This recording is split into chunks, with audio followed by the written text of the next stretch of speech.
Radio Val d'Isère sort des murs aujourd'hui et nous sommes dans un espace absolument exceptionnel, un espace que vous ne connaissez probablement pas encore. Nous sommes au Barn de l'Ours qui vient d'inaugurer depuis cette saison d'hiver un nouvel espace artistique. On va en parler avec Delphine André, la propriétaire de l'établissement. Bonsoir. Bonsoir monsieur. Et nous sommes également avec Jérôme Neutre, le directeur artistique de ce nouveau lieu. Bonsoir également. Bonsoir Valentin. Alors tout d'abord, pourquoi avoir décidé d'installer un lieu comme ça dédié à la culture et à l'art ici au Barn de l'Ours ? Alors l'idée c'est de faire de l'hôtel un lieu ouvert à l'extérieur et un lieu qui accueille toute forme de culture et d'art. Donc nous avons commencé par les rencontres littéraires et puis j'ai eu grâce à Jérôme Neutre l'occasion de faire de belles rencontres avec des artistes. Et donc l'idée nous est venue d'adjoindre ce lieu culturel, donc cette galerie des Barns de l'Ours. Un lieu, donc vous l'avez dit, pour ouvrir les Barns de l'Ours à tous, hein, ce n'est donc pas ici réservé à la clientèle de l'hôtel, c'est ouvert à tout le monde. C'est ouvert à tout le monde, exactement. C'est aussi pour apporter à Val d'Isère un peu une nouvelle corde à l'arc de Val d'Isère. Je pense que bon, il y a des clients qui ne sont pas forcément très sportifs ou qui ont envie d'autre chose que de faire du sport, et je trouve que c'est important d'élargir la palette des activités qu'on peut faire à Val d'Isère. Et donc on peut venir prendre un verre au Barn de l'Ours et en même temps découvrir un artiste et des choses intéressantes. Voilà. Alors on a déjà eu l'occasion d'avoir Thomas Gachet qui était avec nous le soir de l'inauguration des Barns de l'Ours, et là on a une toute nouvelle exposition dont on parlera dans quelques jours évidemment.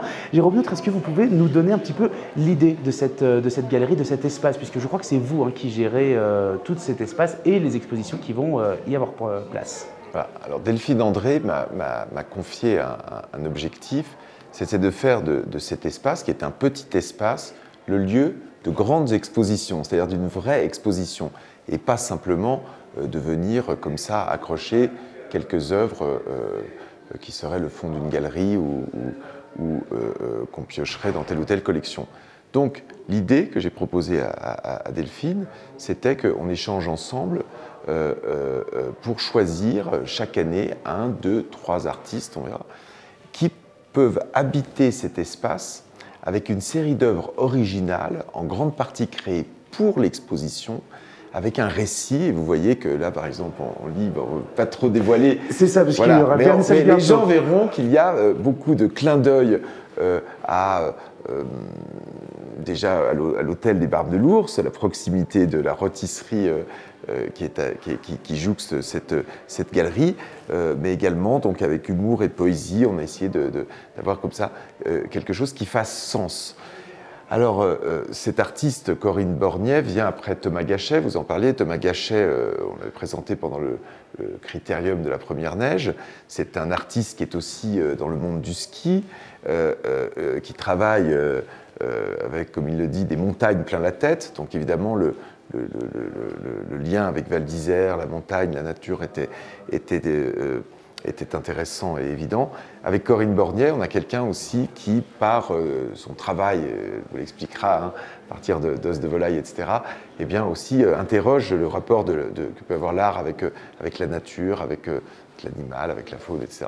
On va surtout pas trop en dire puisqu'il y aura un vernissage bientôt. Mais ça nous donne un peu l'idée d'un début de ligne artistique qu'on pensait développer avec Delphine André, pour ne pas partir dans tous les sens aussi, mais qui était un peu de questionner les 1001 façons pour un artiste d'interroger ses relations entre l'art et la nature. On est quand même à Val d'Isère, dans un paradis de nature, on est entouré par une nature extraordinaire. C'est intéressant de voir que la culture puise aussi son inspiration dans cette nature et qu'elles ne sont pas du tout irréconciliables et antinomiques. Et il y a une autre idée qui nous est venue et qui est intéressante, c'est que donc au Barn de l'Ours, on a vraiment l'habitude de travailler avec des artisans locaux, donc spécialement des producteurs pour nos cuisines, pour la rôtisserie et la table de l'ours.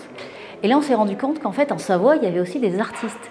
Donc on a découvert, moi j'ai découvert Thomas Gachet et j'étais vraiment heureuse d'exposer un artiste savoyard qui produit dans la région, et donc c'est aussi l'occasion de faire découvrir à nos clients et puis aussi aux autochtones. Toute la richesse qu'il y a dans leur territoire et puis de promouvoir aussi un jeune artiste parce que je pense l'idée c'est d'exposer des artistes reconnus pour que nos clients puissent découvrir des artistes qui ont déjà pignon sur rue, mais également de faire découvrir des artistes locaux qui ont peut-être besoin d'un petit coup de pouce. Et si les Barmes de l'Ours peuvent donner ce coup de pouce, j'en serais vraiment très heureuse. C'est exactement ce que nous disait Thomas lors de l'interview. Il nous disait, oui, à Bourg-Saint-Maurice, on a aussi des artistes. Il ne faut pas forcément vivre à l'intérieur du périphérique parisien pour pouvoir faire de l'art. Là, on a tendance à aller chercher ailleurs, quelquefois, ce qu'on a là. Et l'idée de cette galerie aussi, c'est bien parce que je pense qu'on va peut-être attirer des artistes locaux qui ne sont pas encore sortis du territoire et donc qu'on n'a pas l'occasion forcément de connaître. Et je pense que c'est une bonne chose aussi pour la Savoie et pour Val d'Isère. Voilà. Et ça, c'est vraiment l'autre grand fondamental de la ligne artistique que nous voulons développer dans cette galerie des Barmes. Ce n'est pas pour les clients qui viennent voyager parfois de très loin, retrouver les artistes qu'on voit déjà dans toutes les expositions, dans toutes les foires, dans toutes les scènes artistiques, mais d'aller chercher des pépites, des artistes qui, tout en étant des artistes confirmés, reconnus, ne sont pas aussi connus que d'autres, puisque je pense que ce qui est fantastique dans le métier, par exemple, d'un commissaire d'exposition, c'est quoi? C'est d'organiser la rencontre entre des œuvres et des artistes et le public. Et donc pas de leur servir au public ce qu'ils connaissent déjà, mais de les surprendre, de les faire réfléchir, de les faire rêver, même parfois de les déranger un petit peu.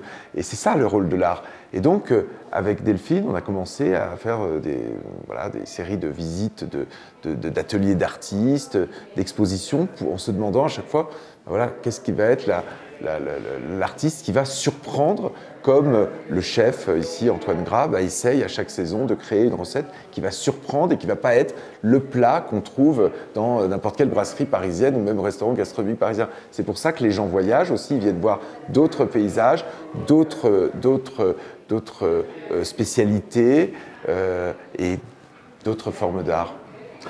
Alors, d'autres formes d'art, justement, en transition toute trouvée, puisque là, on a forcément des tableaux, on a des sculptures, des arts visuels, mais on aura aussi, je crois, de la littérature. Vous en avez parlé en tout début d'interview. Les rencontres littéraires, je crois qu'elles reviennent cette année. C'est quelque chose qu'on nous demande énormément à Radio Val. Oui, l'idée, c'est de faire revenir les rencontres littéraires. Donc là, également avec Jérôme Neutre. Donc nous allons organiser ça en février pour relancer ces rencontres littéraires qui, c'est vrai, avaient beaucoup de succès et permettaient d'élargir notre palette culturelle. Oui, c'est vrai que vous aviez déjà un rôle important dans ces rencontres littéraires depuis plusieurs années, avec notamment Jean-Paul Chaffran qui était du côté du Crazy Barm. Les auteurs étaient invités chez vous au Barme de l'Ours. Ça va continuer, cette tradition culturelle et littéraire. Jean-Paul Chaffran va nous manquer quand même, puisque Jean-Paul, c'est vrai qu'il m'avait demandé un coup de pouce que j'avais volontiers donné, et au fil du temps, on a noué une relation sympathique et j'ai eu l'occasion de découvrir vraiment des écrivains et des écrivaines très très intéressants. Et c'est vrai que Jean-Paul a pris sa retraite et ça a été un peu difficile de trouver comment on allait pouvoir continuer sans lui. Mais je pense que là, après une année de réflexion, je pense qu'avec Jérôme, on a trouvé comment faire, et donc ça va être également une nouvelle palette dans l'éventail des services des Barmes de l'Ours. Est-ce qu'on peut déjà avoir quelques noms d'auteurs qui seront présents? C'est encore un petit peu trop tôt pour en parler? C'est un peu tôt parce qu'on n'a pas eu de confirmation encore. Donc, mais de beaux noms et de beaux livres. Et une fois encore, avec une osmose parfaite avec la galerie, parce qu'on fête cette année le 100e anniversaire de la disparition de Marcel Proust. Mais il était le premier à parler de l'écrivain comme un artiste, et tant d'artistes contemporains au XXe siècle, comme Miro, ont parlé de l'artiste comme d'un poète. Et on voit bien d'ailleurs avec Corinne Borgnet qu'elle a une œuvre plastique très poétique, et on a les écrivains qui viendront, ce sont des vrais artistes, mais leur matériau, c'est la langue française qu'ils cisèlent et qu'ils découpent et dont ils font de la dentelle, un peu comme Corinne Borgnet avec la poussière de marbre et les os de volaille. Donc pour résumer, l'exposition, l'espace d'exposition tout au long de la saison d'hiver ici au Barme de l'Ours, et également les rencontres littéraires, ce sera pour les rencontres pour les vacances de février. Exactement. Eh bien, merci beaucoup de nous avoir accordé ces quelques minutes aujourd'hui sur Radio Val d'Isère. Merci beaucoup aussi pour ce lieu exceptionnel. À très bientôt. Merci à vous. À bientôt. Merci bien.